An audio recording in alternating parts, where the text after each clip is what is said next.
হাইকোর্টের নির্দেশে বাসন্তীর কাঁঠালবেড়িয়ায় পঞ্চায়েত গঠন। এলাকায় মোতায়েন করা হয়েছে বিশাল পুলিশ বাহিনী।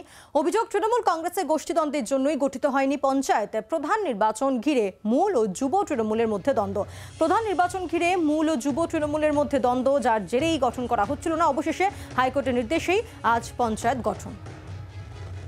প্রসেনজিৎ সর্দার আমাদের প্রতিনিধি রয়েছেন আমাদের সঙ্গে। প্রসেনজিৎ, তাহলে অবশেষে পঞ্চায়েত গঠন হলো?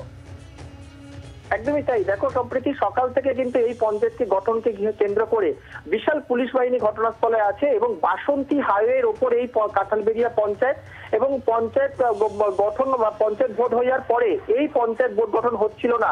সেখানে রাজনৈতিক যে তরজা চলছিল, বিশেষ করে এলাকায় তৃণমূলে একটা গোষ্ঠীদ্বন্দ্ব করে উঠে আসছিল এবং সেখানে যুব এবং মাদারের তরফ থেকে কে পঞ্চায়েতের প্রধান হবে সেই নিয়ে কিন্তু রাজ্য নেতৃত্বের কাছেও কিন্তু তৃণমূলের এক অংশ তারা গিয়েছিল, কিন্তু সেখানে সমস্যার সমাধান হয়নি।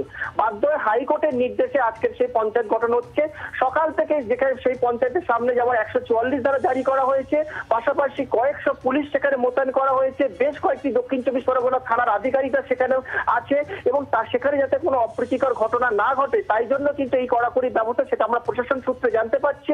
ইতিমধ্যে পঞ্চায়েতের দুই দলে মানে এক তৃণমূলের তরফ থেকে যে যুব এবং মাদা তাদের যে প্রার্থীরা জেতা প্রার্থী তারা কিন্তু পঞ্চায়েতের মধ্যে গিয়েছে, সেখানে ভোটাভুটি চলছে এবং এই মুহূর্তে কিন্তু এলাকা থমথমে পরিবেশ।